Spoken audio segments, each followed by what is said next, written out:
Más allá del fundamento, el problema de la hermenéutica y la relación entre la interpretación y el poder. Con una, dos, tres, cuatro, cinco. Bueno, a partir de Galileo Galilei se empezó a surgir el movimiento del positivismo. Bueno, ¿qué decía el positivismo? El positivismo planteaba que se podía, planteaba que los saberes de las ciencias debían poder fundamentarse rigurosamente con un método de investigación. Ahora, ¿qué es lo que pasa? ¿Todo puede ser medido? ¿Sí o no? Y yo con un método de investigación puedo básicamente generar una ley general, por ejemplo, para la biología, por ejemplo, para la matemática. Pero las ciencias del espíritu, que son las ciencias sociales, que es histórico-social, como la historia y la filosofía, la antropología, el derecho, yo no puedo generar una ley general, una ley universal para explicar algo histórico. ¿Entiendes? Es básicamente, yo no, ahí está el problema, ¿sí?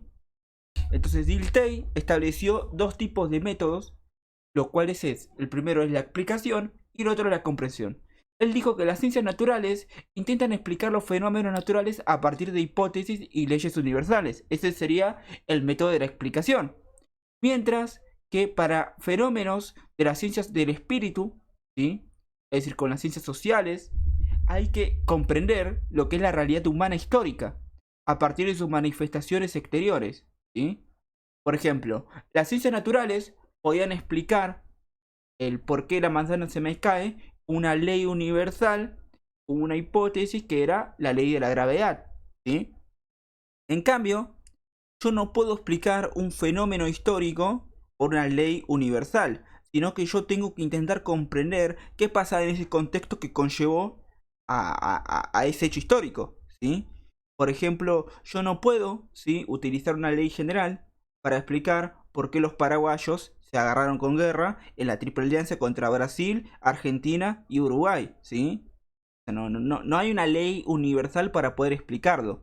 Pero sí yo puedo llegar a comprender el contexto en el cual se encontraba Paraguay para comprender por qué decidió hacer ese tipo de guerra, ¿sí? Es eso. Y este método de comprensión es el método de la hermenéutica que se utilizaba para interpretar textos, ¿sí?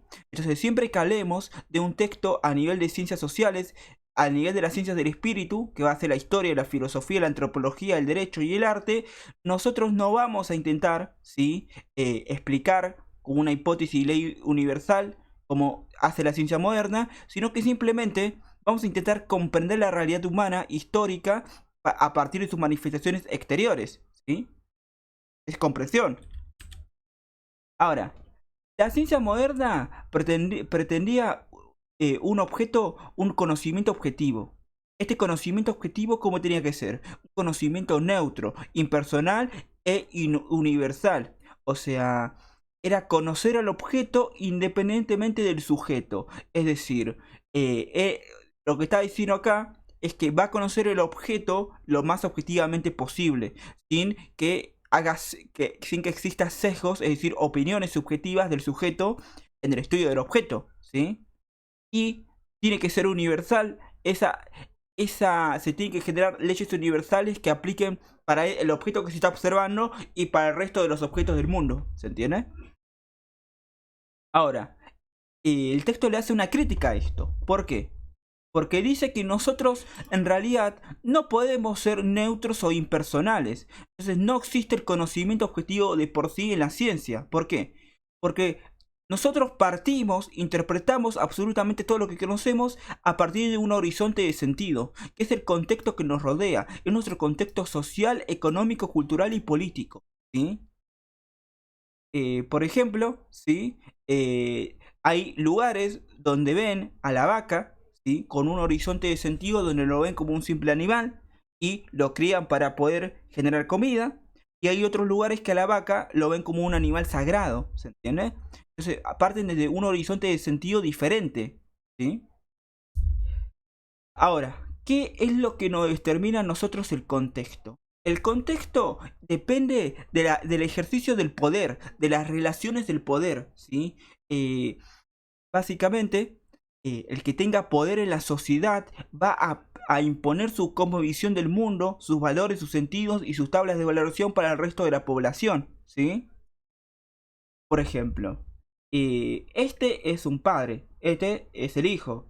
Entonces, el padre está imponiendo, por relaciones de poder, porque tiene más poder que el niño, ¿sí? Intenta imponer su cosmovisión, sus valores y sus sentidos en el niño. ¿Qué le dice? El prójimo a quien amar. ¿Cuál es a quién tenés que amar? A vos mismo. Los ideales, la moral y la honestidad es basura. ¿Quién es el verdadero Dios? El dinero, ¿sí? ¿Y qué dice? Es importante que desde pequeño aprenda bien cómo es todo, ¿sí? Y es eso, ¿sí? Es lo mismo que sucedió en el texto anterior, que nosotros habíamos dicho que después, en el siglo XVII, cuando surgió la ciencia moderna, con lo que es esto de con la ciencia moderna, con esto que es el método científico, establecieron este conocimiento como el único objetivo universal abstracto, ¿sí? Con una neutralidad valorativa, ¿sí? O sea, neutralidad hace referencia a evitar sesgos del sujeto, a evitar opiniones subjetivas del sujeto sobre el objeto de estudio, ¿sí? Y todos los elementos anteriores, como los conocimientos ancestrales, ¿sí? Todos los conocimientos anteriores empezaron a tomarse como creencias supersticiosas, irracionales, vinculadas a fuerzas malignas y eran practicados por mujeres únicamente. Entonces, en realidad, lo que nos quiere decir este texto es que este conocimiento surgido por el método científico, en realidad no es objetivo ni no es objetivo, sino que es una mirada particular por la cual se la mira, que ahora se lo toma como válido, ¿sí? Pero puede llegar a aparecer una nueva mirada, que ese conocimiento que nosotros conocíamos como objetivo se vuelve subjetivo, ¿sí?